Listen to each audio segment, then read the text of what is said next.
Buenas noches, bienvenidos a este segundo acto de Teatro Crítico. Mi nombre es Sharon Calderón y esta noche nos vamos a adentrar en un tema, no los voy a engañar, un tema complejo pero sin duda interesantísimo: Jesús de Nazaret y la mujer.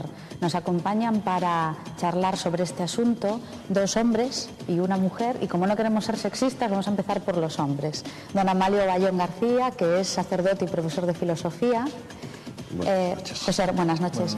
José Ramón Esquinas Algaba, escritor, autor de un libro que se ha presentado hace muy poquitos días, o ayer mismo, hoy por la tarde, no sé cuándo, ahora mismo no recuerdo cuándo fue.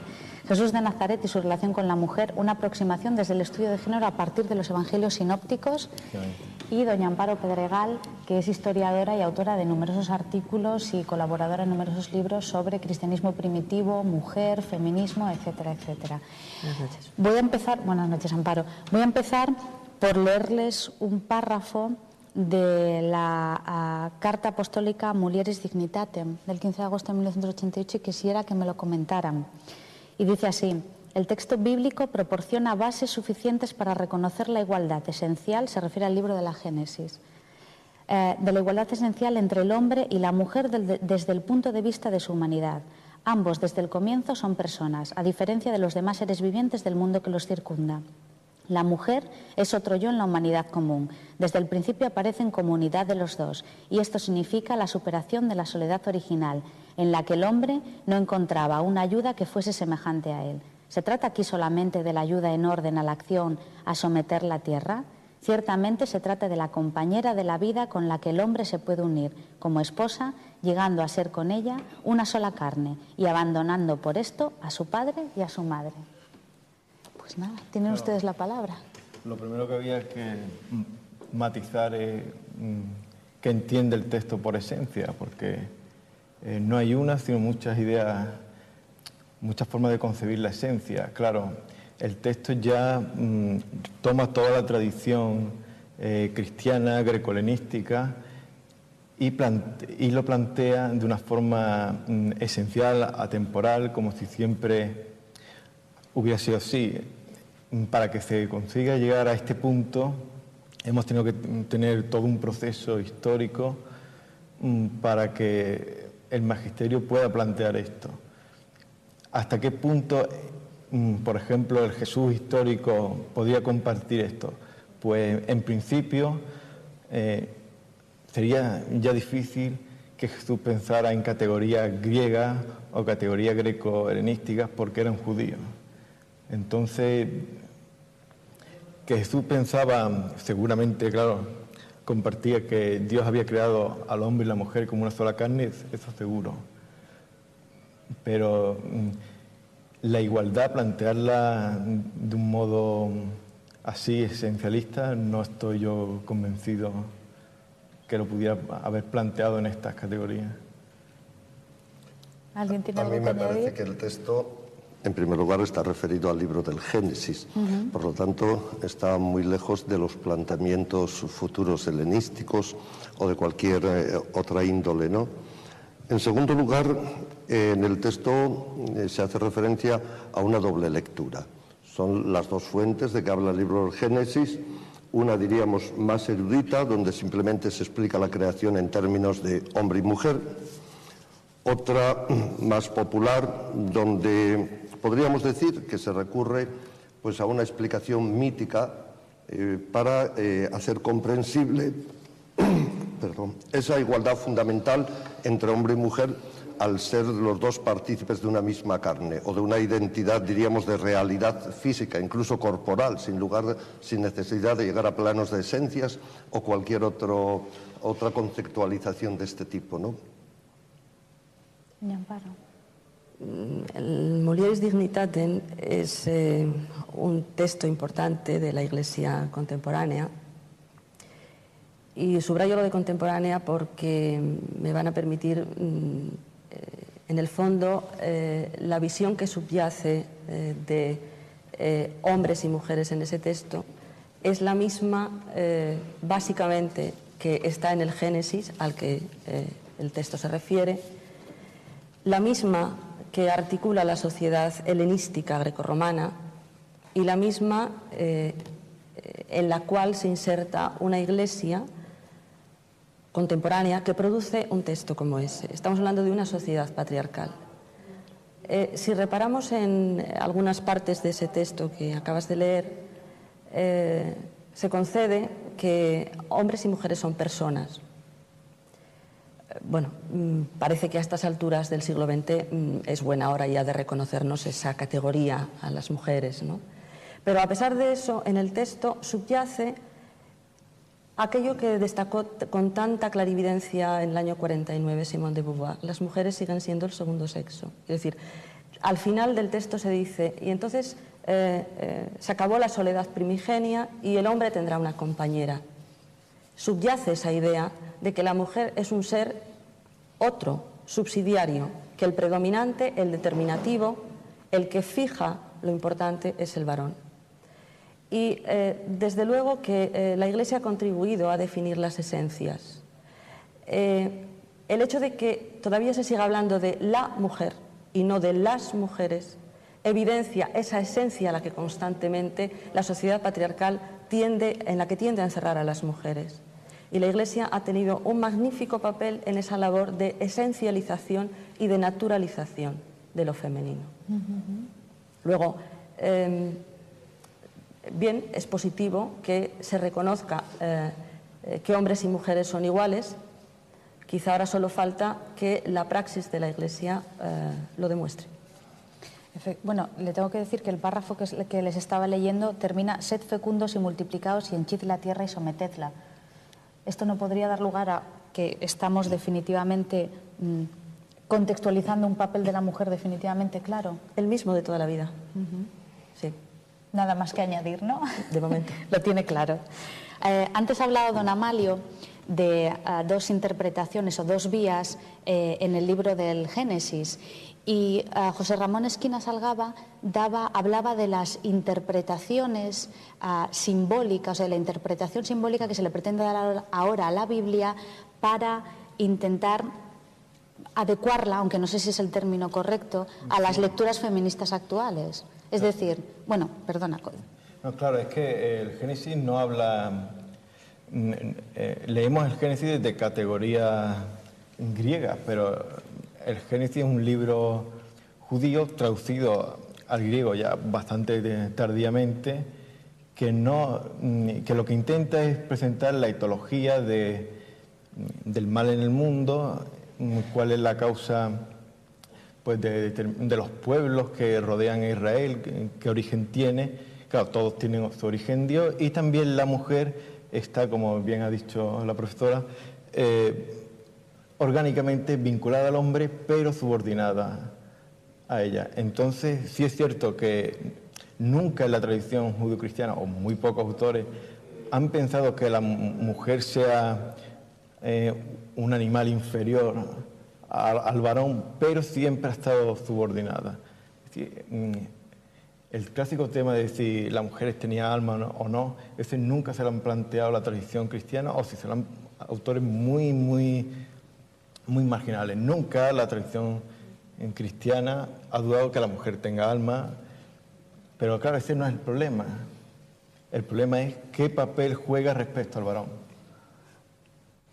Igual que los esclavos, igual que otra serie de cuestiones que están relacionadas. Sí, bueno, parece que a la mujer se le concede la condición de persona, como ha dicho la profesora doña Amparo Pedregal, pero efectivamente la interpretación de la Biblia, las interpretaciones modernas o la situación de la interpretación de la Biblia, me interesa que aclaráramos ese punto, el punto de la mujer y las interpretaciones de la Biblia en España en concreto. ¿Qué me pueden decir sobre este asunto? Porque se supone que habrá discrepancias, ¿no? Por un lado tenemos las lecturas feministas católicas, por otro lado tenemos unas lecturas feministas no católicas, ateas, de la propia Biblia. Entonces, bueno, no sé si tienen algo que decir sobre este asunto. Bueno, es que tampoco hay ni siquiera coincidencia en las lecturas feministas católicas, porque oscilan desde las que la leen en clave claramente antifeminista hasta aquellas que consideran que puede ser cambiada la interpretación o el significado de esos contenidos en función de los nuevos avances del feminismo. Claro, evidentemente esto ya significa hacer opciones de base de cómo se han de leer los textos. Claro.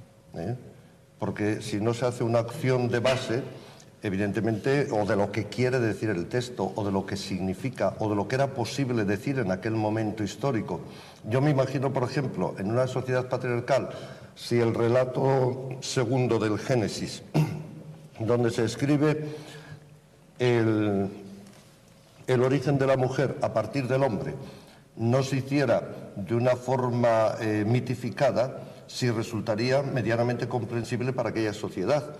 Y si pedagógicamente no era quizá la única fórmula indicada para poder indicarles a ese pueblo cómo debía ser el comportamiento hacia la mujer y por qué la mujer estaba dignificada. Y se la dignifica ya en su propio origen, en cuanto primero procede exactamente igual que el hombre de la mano de Dios, en cuanto que está hecha de la misma materia del hombre, en cuanto que plantea las mismas exigencias relacionales que el hombre. Solamente se hace al final, como decía antes, la lectura propia desde el hombre. Es el hombre el que abandona a su padre y a su madre y se une a su mujer.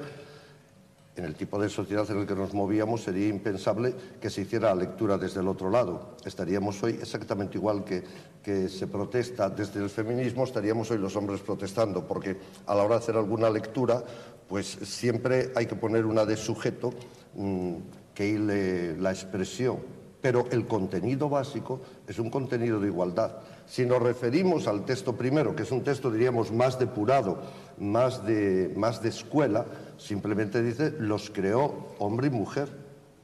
Macho y hembra los creó y no dice más. Por lo tanto, claro, las lecturas van a ser tantas como los prejuicios que se lleven a la hora de hacerlas. Interesante. ¿Tiene algo que decir? Sí.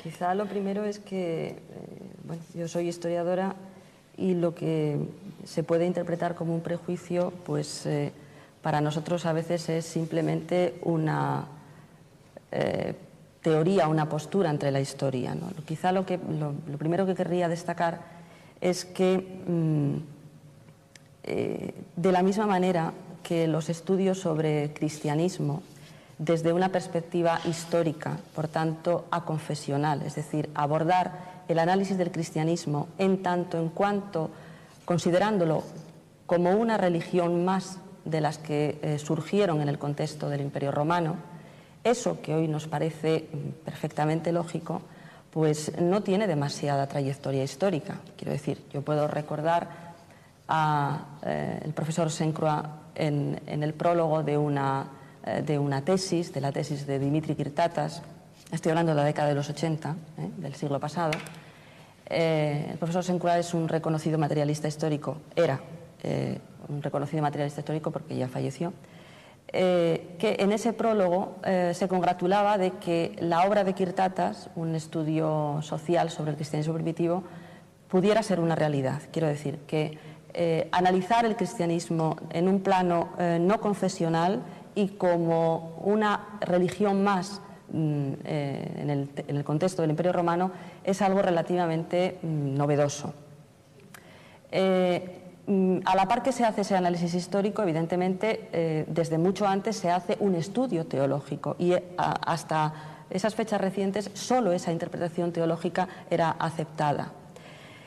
Digamos que un poco algo similar ocurre cuando hablamos de los estudios de la historia de las mujeres.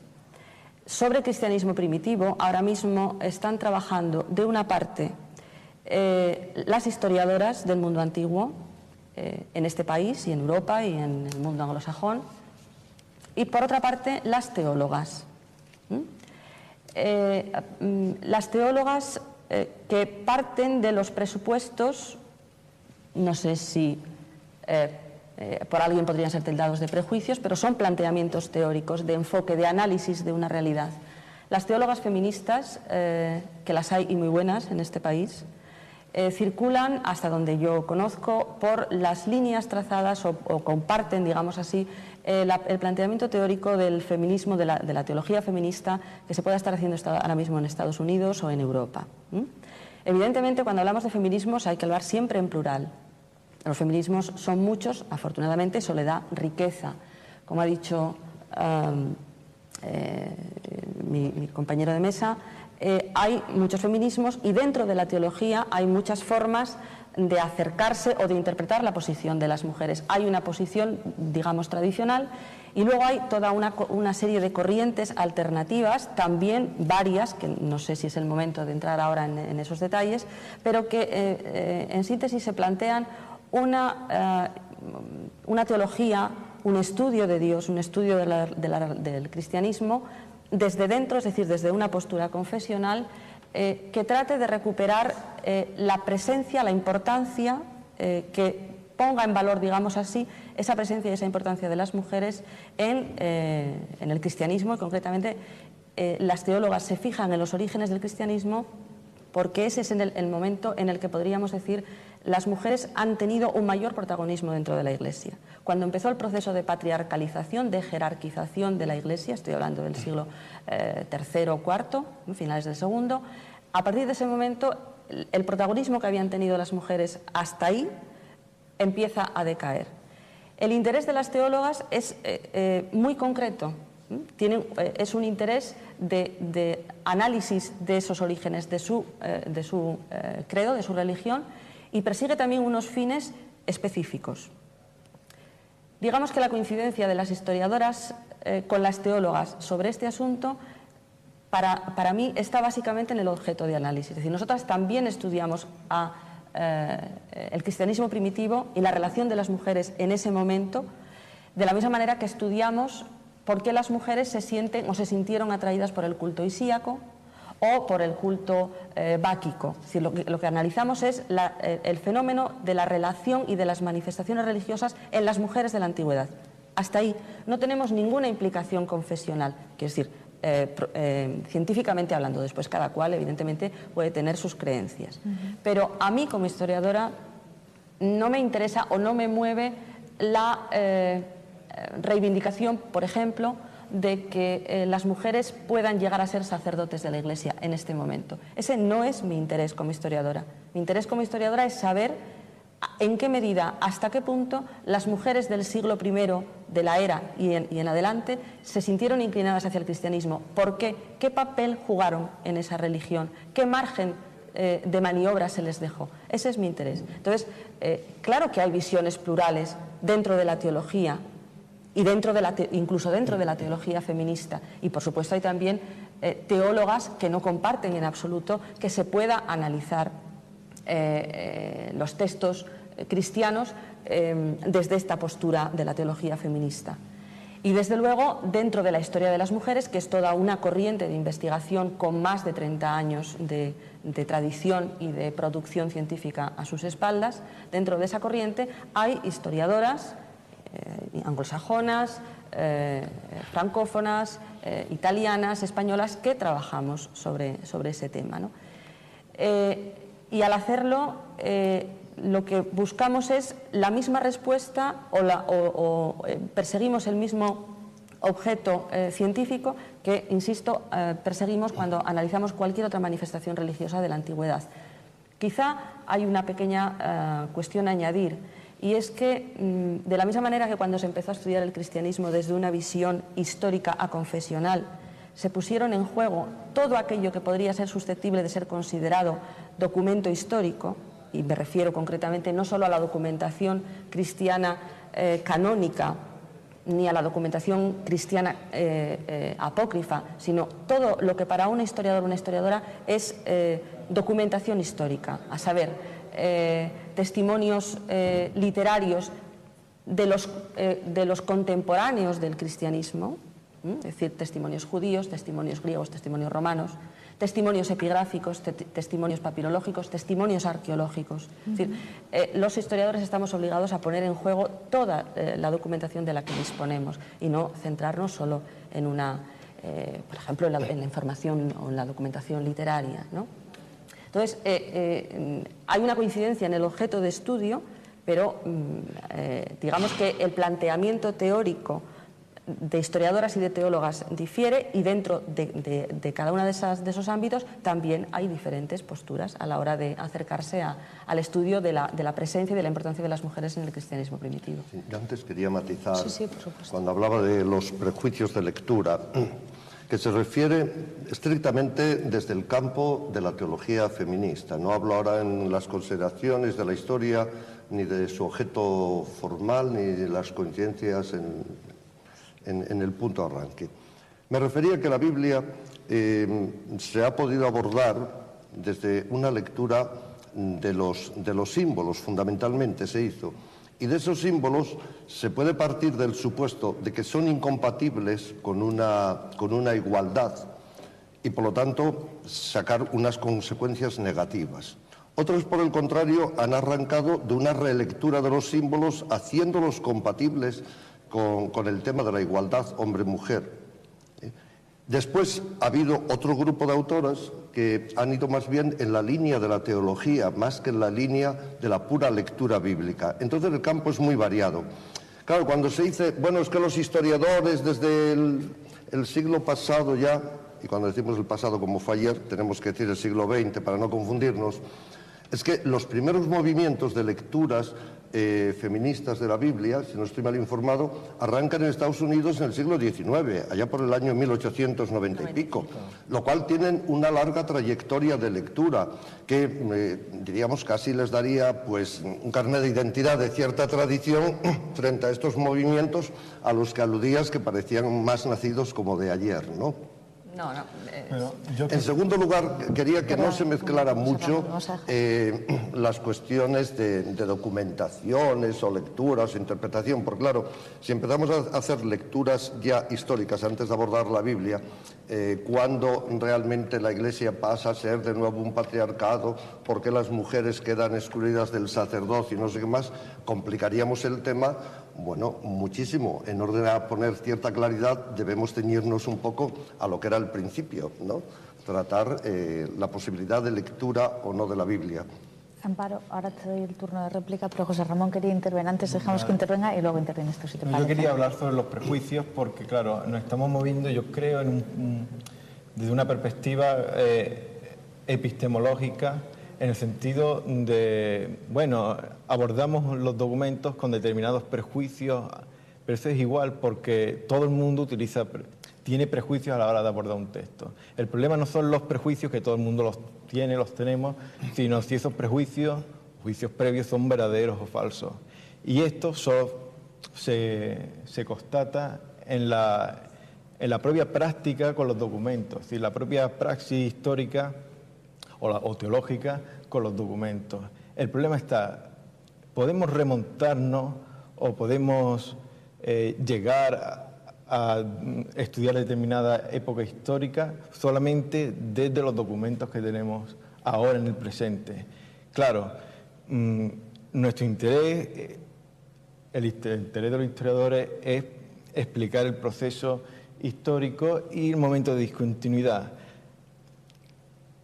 Yo lo que me gustaría plantear aquí es el peligro que tiene y esto está tanto en la teología como en los historiadores, de retrotraer situaciones actuales a épocas pasadas. Que este es un gran problema, claro, el problema que tiene todo historiador y todo teólogo, también en la historia de los dogmas también se da, de retrotraer situaciones actuales, problemas que son legítimos que se planteen ahora, pero es ilegítimo que se planteen como algo que ya estaba dado hace miles de años, y a lo mejor esto no es así. Doña Amparo, ¿quiere añadir algo? Bueno, simplemente, claro está que la teología o el análisis de los textos bíblicos desde una perspectiva, habría que decir entonces feminista avant la lettre, puesto que Elizabeth Cady Stanton, efectivamente, con otras cuantas compañeras, confecciona o redacta la Biblia de la Mujer en 1895. Elizabeth Cady Stanton es una de las organizadoras de la Convención de Seneca Falls, que tiene lugar en 1848, y del que sale el manifiesto, conocido como Manifiesto de Seneca Falls, en el que, entre otras cosas, se reivindica el voto para las mujeres. Es decir, una persona tan implicada con las reivindicaciones feministas aún no llamadas feministas, insisto, porque estamos en los albores del sufragismo, es esta mujer que además impulsa una relectura de la Biblia de la mujer, así llamada, que ha sido reeditada no hace demasiado tiempo en la colección Feminismos. Por supuesto que cuando hablamos tanto de análisis de los textos bíblicos desde una perspectiva distinta, fijándose en la importancia de las mujeres, o cuando hablamos de historia de las mujeres, antes he dicho, estamos hablando de una forma de acercarse, de analizar la historia que tiene más de 3 décadas de tradición real, historiográfica, y que tiene pues más de 2 siglos de tradición teórica, de tradición de pensamiento detrás. En cuanto a lo de los prejuicios, o hasta qué punto es operativo, vamos a decir así, analizar el pasado de acuerdo a las categorías creadas en épocas posteriores, bueno, esta es una discusión muy vieja y que los historiadores y las historiadoras conocemos. Vamos a ver, a mí me ha convencido siempre y por tanto he hecho mía la convicción de que una historiadora o un historiador es ante todo alguien inmerso en su propia realidad histórica. Es cierto que el oficio al que nos dedicamos tiene sus utillajes metodológicos que han de ser impecablemente objetivos. Ahora bien, la postura desde la que cada cual analiza el pasado está necesariamente teñida de los condicionantes históricos en los que nos movemos. La objetividad que quería Leopold von Ranke con aquel "yo voy a contar las cosas wie es eigentlich gewesen", no fue capaz de llevarla a la práctica ni él mismo. No es este el momento de sacar las miserias de Ranke, pero vamos a dejarlo ahí. Quiero decir que la objetividad, en el sentido de analizar las cosas como si se estuvieran viendo desde una distancia insalvable, no es posible. Por otra parte, yo creo que gracias a que no es posible, la historia está viva. Me explico. Volvemos, desde cada época, volvemos a mirar hacia el pasado. Porque si bastara con la mirada que se echó una primera vez, no estaríamos, yo por ejemplo que me dedico a la historia antigua, no tendría sentido volver a revisar toda esa etapa histórica o cualquier otra, puesto que está dicha una vez y ya está. No, cada época histórica mira hacia el pasado desde sus propias coordenadas y eso es lo que ha enriquecido el conocimiento que tenemos de ese pasado, desde mi punto de vista. Que hay que tratar de hacerlo con la mayor objetividad posible en cuanto al tratamiento de las fuentes, desde luego, pero que justamente la visión distinta que pueden tener un positivista o un materialista sobre la revolución industrial o sobre la Segunda Guerra Mundial enriquece el conocimiento que tenemos de eso, porque no hay una verdad absoluta, no hay una verdad única. Las cosas wie es eigentlich gewesen no las sabe ni el que las realizó. Quiero decir que la verdad absoluta seguramente es inaprensible y lo único que podemos hacer es acercarnos a ella con toda la honradez de un oficio bien hecho, pero desde planteamientos, claro está, particulares. Que nos estamos desviando de la temática, sí, y que al final lo que estamos poniendo en cuestión es la propia metodología histórica. Claro. Don Amalio, y si la historia realmente llega a algo o simplemente es una reescritura que hace cada uno en función de la época. Don Amalio, incluso, un minuto, es que tenemos que cortar para publicidad. Yo solo voy a decir una cosa. Cristo fue ante sus contemporáneos el promotor de la verdadera dignidad de la mujer. No lo digo yo, lo dice Juan Pablo II. Después de la publicidad veremos a ver si estamos de acuerdo o no.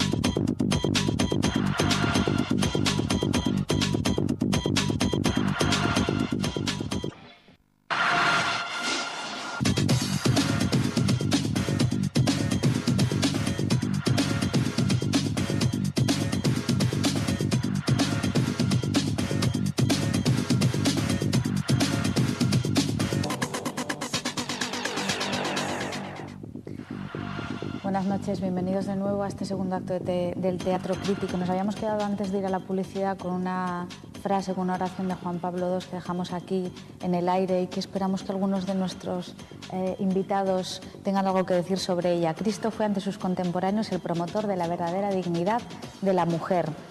Pues no, estoy de acuerdo. Precisamente en el libro que he escrito defiendo lo contrario. Jesús compartió la ideología de su tiempo en cuanto al sexismo que imperaba. No quiero decir que Jesús fuera un misógino, no es cierto que Jesús odiara a la mujer, pero tampoco fue un liberador de la mujer y mucho menos fue un feminista. Fue alguien que compartió pues, los roles y las ideas sobre el género que existían en su tiempo. Igual que fue un judío de su tiempo, pues en esto también es un contemporáneo. Jesús no liberó a la mujer. Harán falta más siglos para que la mujer se libere, pero Jesús no hizo nada por la liberación de la mujer. Recordemos que su libro se titula Jesús de Nazaret y su relación con la mujer, y lo que acaba de decir casi entra en contradicción con lo que estuvimos hablando antes de la publicidad, de esas lecturas feministas de la Biblia en las que pretendían hacer de Jesús el gran liberador de la mujer, y lo que acabamos de decir con las palabras de la carta Mulieris Dignitatem. Entonces, ¿cómo se concilia esto? Porque no parece difícil de entender que Jesús fuera un hombre de su tiempo, entonces que viviera acorde con las reglas o normas sociales. Totalmente de acuerdo. Es decir, hace algunos años Kathleen Corley publicaba un libro sobre este asunto, desmontando esa idea de Jesús esa imagen de Jesús como feminista. ¿Por qué había que desmontarla? Bueno, pues porque es verdad que esa imagen se creó o empezó a configurarse, incluso hay algún artículo de la década de los 70 del siglo XX que se titulaba así, ¿fue Jesús un feminista?, ¿no? En interrogante, pero al fin y al cabo lo afirmaba, ¿no? O otras veces, a golpe de describir con tintes especialmente misóginos la sociedad judía en la que el cristianismo surge, claro, parecía que todas las actitudes de Jesús hacia las mujeres se veían como un cambio radical en ese sentido.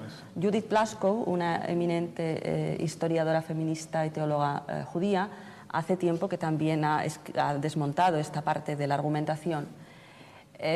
Como dice José Ramón, efectivamente Jesús fue un hombre de su tiempo. Entonces, algunas actitudes de Jesús hacia las mujeres que parecían abonar esa idea de liberador, de emancipador, pues se caen ante un mínimo análisis, ¿no? Por ejemplo, que Jesús hable con una samaritana en el pozo. ¡Qué bien! Lo sorprendente de ese gesto, o lo destacable, lo relevante de ese gesto, no es que hable con una mujer, sino que hable con una samaritana. Porque esa mujer, antes que una mujer, es una samaritana. Y los samaritanos tenían muy mala fama entre los judíos, ¿no? Entonces, lo sorprendente de ese gesto para sus contemporáneos no sería tanto que hablara con una mujer como que hablara con alguien que pertenece a un grupo no demasiado bien considerado. Entonces, la contradicción a la que te referías, en el fondo no es tal contradicción. Es decir, lo que pretenden los análisis desde la historia de las mujeres sobre esos orígenes del cristianismo es ver cuál es la posición que el cristianismo desde esos inicios deja a las mujeres. Frases como la de Gálatas 3:28, a partir de ahora ya no habrá más judíos ni gentiles, libres ni esclavos, hombres ni mujeres, hombre ni mujer, bueno, pues contiene un montón de promesas no cumplidas. Entonces, ese mensaje liberador luego no se plasma en la realidad. De la misma manera, como decía antes también José Ramón, que el cristianismo no hizo nada por abolir la esclavitud, tampoco hizo nada por cambiar esa relación de subordinación de las mujeres respecto a los varones, ¿no?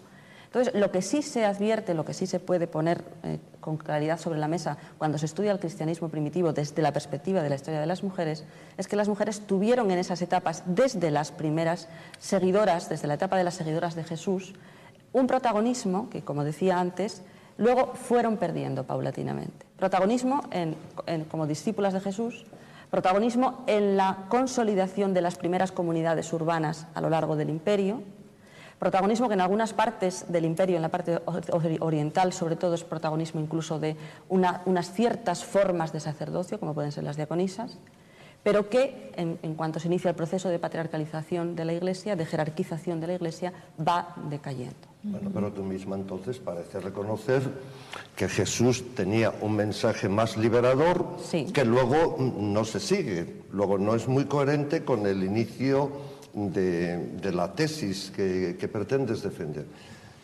Yo, cuando leí atentamente el libro de José Ramón Esquinas, aunque deprisa, tengo que reconocerlo, y a mí, en parte, me parece que hay una opción metodológica inicial. Sí. Esa opción metodológica inicial está simplemente en una lectura de claves de subordinación. Evidentemente, cualquier religión, por el hecho de tener un Dios superior al hombre, ya tiene jerarquías de subordinación y a partir de ahí se empiezan a sacar los diversos argumentos. Veo muy positivo el análisis que haces, el estudio ceñido a los sinópticos, con abundante bibliografía, etcétera, pero me sorprende mucho que no te hayas metido en los temas de Juan, y a mí me levanta la sospecha, ¿no será porque en el Evangelio de Juan hay algunas actitudes, por ejemplo, la mujer adúltera, etcétera, actitudes de Jesús que rompen claramente con los esquemas de la época, que suponían efectivamente lanzarles un reto? Claro que se puede leer con la clave que tú das de la superioridad de Jesús, los otros se sentían un poco inferiores, entonces no aceptan el reto, por eso él dibuja en el suelo y la buena señora pues se queda allí sola y los demás empiezan a marchar, empezando por los más viejos, ¿no? Pero yo creo que si leemos los textos sin esas prevenciones, simplemente en lo que dan y en lo que tienen de posibilidad, ni en el Evangelio se puede encontrar la panacea para todo, porque está en una época y todo libro se quiera, o todo documento, o toda vivencia histórica se quiera o no, está fechada, y por lo tanto, como el yogur también tiene su fecha de caducidad, digamos, en cuanto a lectura puramente histórica del momento, o por el contrario, bueno, se pasa al otro extremo de pensar que era, si no misógino, pues prácticamente, bueno, uno más, que se comportó de un modo bastante normalito. Yo creo que en el Evangelio hay textos que, si se leen sin ninguna prevención, marcan una cierta diferencia en la posición de la gente respecto a la persona de Jesús, y que esos textos también han de ser valorados. Y en consecuencia, me parece que se puede decir tranquilamente que ahí empieza, pues ciertamente, uno de los movimientos igualitarios. Luego ya las lecturas que se hagan históricas, que también habría que matizarlas mucho, a ver cuándo, si es así exactamente, pero bueno, esas lecturas me parecen un poco que son recurrir a un común de la historieta, que se hace cuando se habla de temas de la Iglesia, porque se podrían presentar otros movimientos que, sin estar en referencia con el sacerdocio, se dieron a la Iglesia y con gran vitalidad, y que fueron iniciativas absolutamente de mujeres. Don Amalio, don José Ramón se está frotando las manos, sí, así que intuyo que quiere intervenir. Sí, yo no toqué el Evangelio de Juan por un problema académico, es decir, el trabajo es una tesina, y ya se iba a desbordar, pero en el tema concreto de la adúltera, ese texto no es de Juan, es decir, ese texto es posterior, es una incorporación que no estaba en el Evangelio de Juan, no es un texto histórico que nos remite al Jesús histórico. No hay, claro, leer sin prevención, no hay lectura sin prevención, es decir, toda postura tiene juicios. Lleva interpretación. Lleva interpretación, claro. Pero el problema es... Ahí está el problema. ¿Qué interpretación es correcta? Ahí está el problema. No? Una interpretación que neutralice el presente, quiere decir que no se haga desde el presente, que el presente es que todos los que estamos aquí admitimos la igualdad de la mujer o compartimos las ideas actuales, que la mujer igual, que tiene los mismos derechos, pero claro, ¿cuál es más histórica? ¿Una que lleve eso a la época de Jesús o una que lea esos textos y vea que son discontinuos con el presente y entonces marque la evolución y marque el proceso precisamente que ha seguido el curso de la historia? Yo creo que lo que ha dicho la profesora, hay un cambio de la mujer en el cristianismo, pero debido a la ciudad, es decir, cómo estaba estructurado el cristianismo primitivo en casa, al principio con Pablo, pero eso no está en Jesús, eso no puede retrotraerse. Yo creo que la mujer tuvo un papel importante en las comunidades cristianas, pero no en época de Jesús. Entonces sería el cristianismo primitivo, donde la mujer tendría más presencia, pero no, curiosamente, en la época de Jesús. Pero en la época de Jesús hay unas mujeres que de modo asiduo los siguen, sean pocas, muchas, se le dé más validez al nombre concreto que se pone en el Evangelio menos. Hay una presencia continuada de lo femenino a lo largo del Evangelio. No. Está hasta el final, en el momento de la cruz. Bueno, todos esos textos hay que darles también alguna respuesta, no vale simplemente eliminarlos así de golpe, ¿no? Por eso yo te decía que tú, evidentemente, hacías una opción metodológica, Y bueno, no solamente esta, en el libro hay alguna más. Por ejemplo, cuando dices, no voy a usar el nombre Yahvé, bueno, es que el de Yahvé en el Nuevo Testamento impensable, porque Dios era innominable, ni siquiera se usa. Luego te ves en la obligación de hablar del reino de Dios, porque bueno, aparece así en el texto del Nuevo Testamento.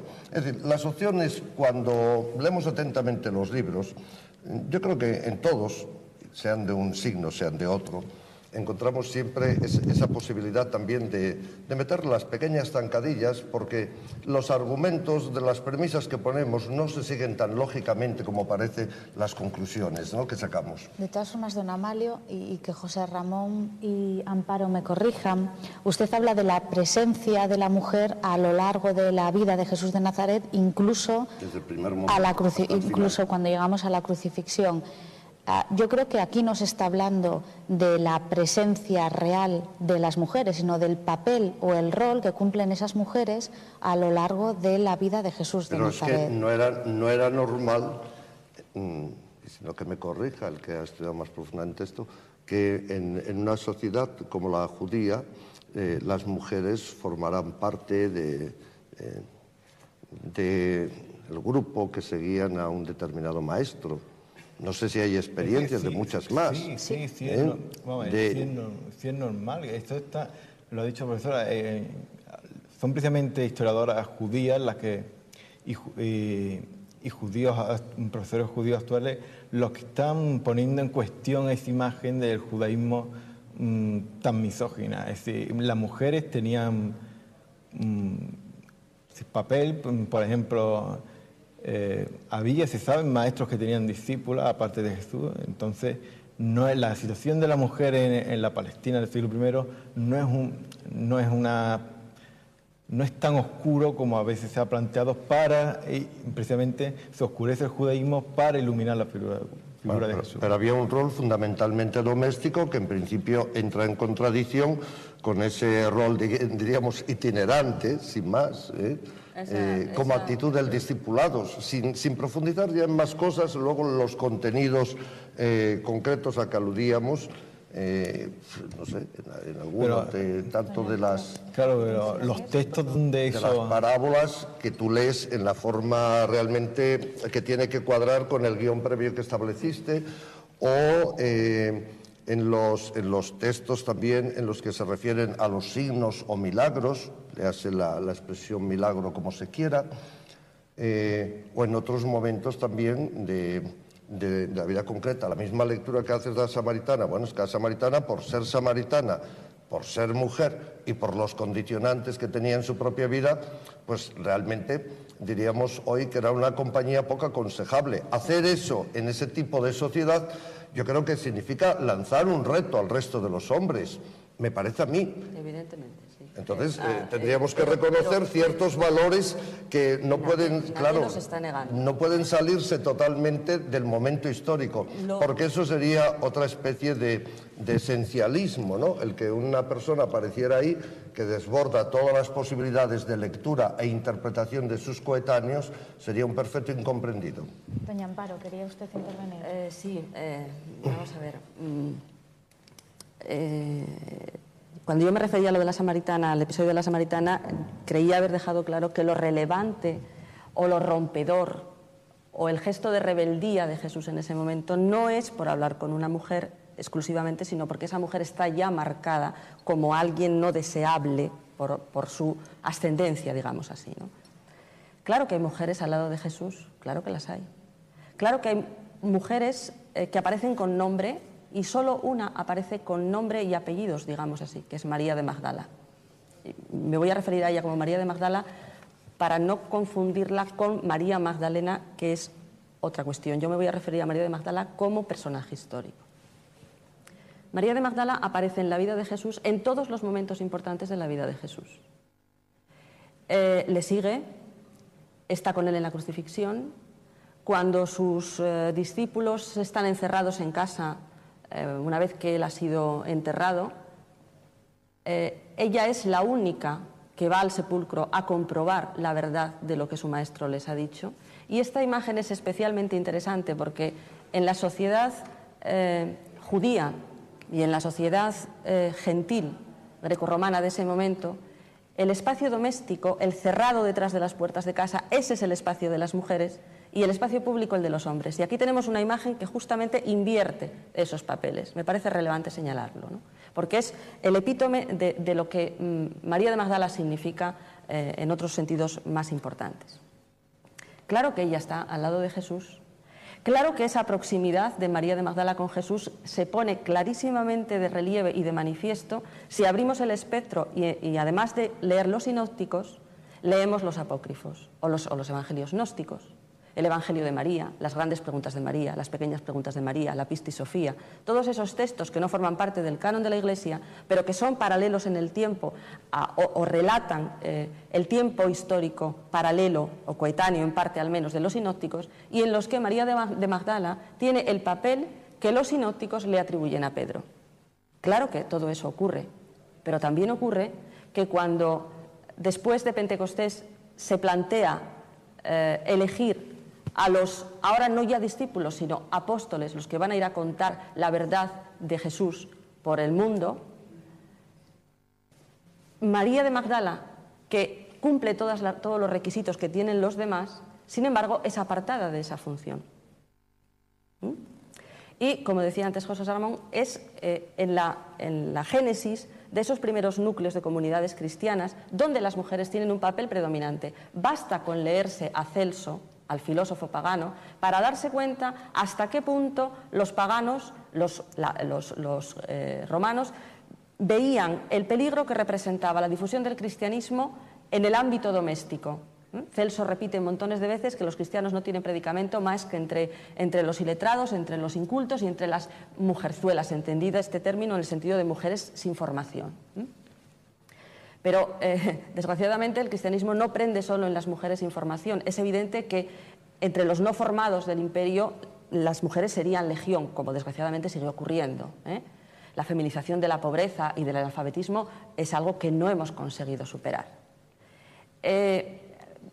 No solamente eso, sino que hay mujeres cultas que se incorporan al cristianismo, mujeres que ponen de su bolsillo para que venga, para reunir al grupo, mujeres que seguramente tienen un conocimiento de escritura y de lectura, es decir, una formación que les permite posiblemente llevar la reunión de la comunidad cristiana. Esa primera comunidad cristiana que todavía que se reúne en las domi ecclesiae, es decir, que en las casas privadas, ¿no?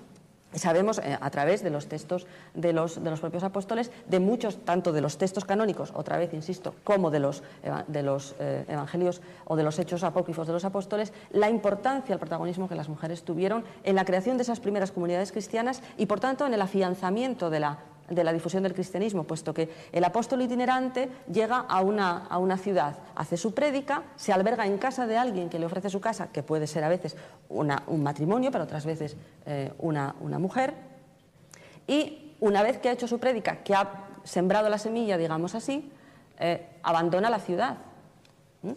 A veces no sin incidentes, porque tiene especial predicamento entre las mujeres, y aquí sí que los hechos apócrifos y los evangelios apócrifos de los apóstoles ofrecen un material riquísimo de hasta qué punto prende la prédica del apóstol cristiano entre las mujeres, ¿no? Algunas de esas incluso deciden abandonarlo todo, romper con su papel, con el papel que la sociedad patriarcal les tenía asignado, estoy pensando en Tecla, por ejemplo, y seguir a Pablo. El caso de Tecla no es único, pero bueno, quizá la menciono porque es quizá la más conocida, ¿no? en esa línea.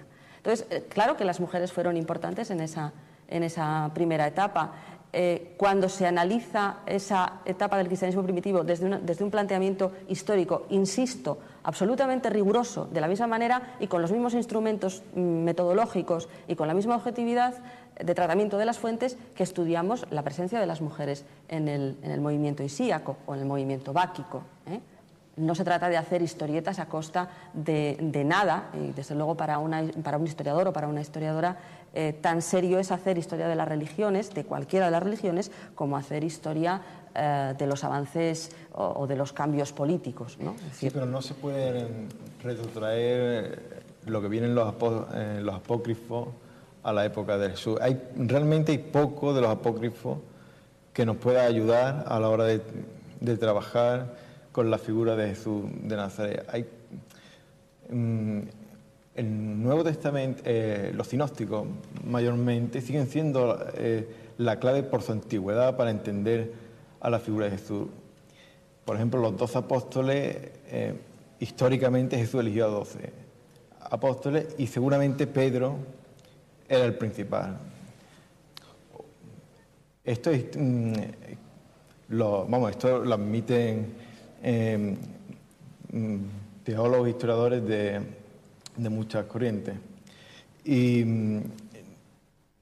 claro, ¿qué papel tenían las mujeres en torno a estos apóstoles o a estos? No lo sabemos porque, y no sabemos si había mujeres, porque lo que viene en el Evangelio de Lucas, por ejemplo, difícilmente podemos decir que es histórico, porque no hay forma de retrotraernos del Evangelio de Lucas a la época de Jesús. Igual que lo de Marta y María, el pasaje de Marta y María, también, los exegetas están de acuerdo que tampoco es histórico, no se puede retrotraer a la época de Jesús. Entonces, ¿cuál es el papel de las mujeres en el Jesús histórico? Es difícil de determinar porque las fuentes que tenemos son parcas y lo que nos dicen pues que tenían un papel secundario. El papel clave lo tenían los apóstoles, los apóstoles y quizá alguna mujer que estuviera alrededor de él, pero... Porque usted habla en el libro de que esas discípulas, entre comillas los discípulos, acompañaban al grupo, pero eran para labores de apoyo logístico, si se me permite la licencia, ¿no? Sí. Haciendo el mismo papel que hacían. Pero yo creo que luego se deduce del propio Evangelio que no es así, que no es solamente el apoyo logístico, que es algo más. Lo que pasa es que, claro, los textos, es muy difícil llegar a ellos pretendiendo extraer una objetividad suma y quitando todo el componente, toda la carga interpretativa y significativa que lleva tanto las palabras en la mente, en Jesús mismo, como en los que la escuchan. Es decir, quitado tú al final dices bien que hay que desembocar en una cristología, sí, del signo que sea. Evidentemente, yo diría, si no practicamos un reduccionismo, habría que desembocar en una cristología de fe. Desde donde tiene significado y se contextualiza eso, porque claro, no hay que olvidar que los evangelios se redactan, pero se redactan dentro de la Iglesia, son como la carta constitucional de la Iglesia. No es el historiador que va siguiendo de cerca los hechos, sino que aquello que se vive en las comunidades litúrgicas, etcétera, se recuerda y se pone por escrito en función de unos intereses de índole variada de cara a la propia evangelización. Sí, pero, claro, esa lectura le da también un significado que no permite al historiador fijarlo como una plena objetividad. En el momento que lo pretenda objetivar totalmente, lo va a convertir en un puro reduccionismo y, por lo tanto, invalida también su propia acción. Yo veo que el historiador quizá tiene que llegar así, tender a llegar así, pero que es imposible, por otro lado, ese cometido. Vamos a ver, los textos que hoy integran el canon, los evangelios y los demás textos que integran el canon, fueron seleccionados a tal propósito. Quiero decir que cuando se hizo esa selección, se hizo con algún criterio y se hizo dentro de un corpus mucho más amplio de textos disponibles. De hecho, se hizo el canon, el que luego se conservó o conocemos como el canon de Muratori, se hizo precisamente porque había tal variedad, tal dispersión de textos, es decir, cada comunidad o cada grupo de comunidades tenía sus propios textos, y fue a raíz de los peligros que parecía evidenciar movimientos como el montanismo, por lo que la Iglesia decide crear su propio corpus, es decir, elegir entre todos los textos o entre todos los relatos posibles, elige y dice, este es canónico, este no lo es. Y desde ese momento quedan definidos los textos que la Iglesia reconoce como que cuentan su verdad y por tanto quedan en negativo segregados los que, contando la historia o siendo contemporáneos de lo sucedido, son relegados por alguna razón. ¿Por qué razón? Bueno, ocurre que, y esta no es una idea mía, es algo que se puede leer en cuántas historiadoras trabajan sobre los textos apócrifos, sobre los textos gnósticos, Ellen Pagels o Karen King o Dorothy McGeer, que curiosamente esos textos que hoy conocemos como apócrifos o extracanónicos en general, ofrecen una presencia, un protagonismo de las mujeres que no es tan evidente en el caso de los textos canónicos. Eso por una parte. Pero aún así, es evidente que de una lectura atenta, decía Lucien Febvre, un importantísimo historiador creador con Marc Bloch de la corriente de Annales a mediados del siglo XX, que el historiador necesita tener o hacer historia problema, es decir, el historiador tiene que saber lo que está buscando, porque si no, por más que lea los textos, no los va a encontrar. Entonces, no se trata de manipular los textos y de retorcerlos hasta que digan lo que queremos decir, sino de que hay que saber qué es lo que se está buscando, porque si no, se pasa por encima de ello y no se lee, y no se ve. Entonces, quiero decir que cuando analizamos los textos canónicos, los propios evangelios canónicos, incluso dentro de ellos los sinópticos, se pueden apreciar todas esos restos de la presencia, de la importancia de las mujeres, incluso en el entorno de Jesús. Es muy curioso que el Evangelio de Lucas, analizado y desmenuzado hace ya mucho tiempo desde esta perspectiva, es el único o es el que de una manera más clara da participación a las mujeres. Por ejemplo, si nos fijamos en las parábolas que relata, las parábolas van siempre a pares, ¿no? Es decir, se cuenta una más o menos, ¿no? Es decir, hay una parábola en la que el beneficiario es un hombre. Con bastante desproporción, pero vamos, en número, En número no con tanta bastante desproporción. Lamento tener que decirles que se nos acaba el tiempo, que el tema de las parábolas, nos quedan muchísimas cosas en el tintero, las parábolas, que era algo que quería tocar, el pecado original, por supuestísimo. Nos quedan muchas cosas en el tintero. Gracias a los tres por estar aquí. Lamento de verdad que tengamos que acabar ahora, que la cosa se ponía o empezaba a ponerse interesante. Y nada, a ustedes muchas gracias por acompañarnos esta noche. Quizá en otro momento dediquemos otro programa al tema de Jesús de Nazaret y la mujer, puesto que nos hemos quedado cortos de tiempo, y esperamos que el próximo miércoles nos acompañen por la noche de nuevo aquí en Teatro Crítico. Gracias y buenas noches.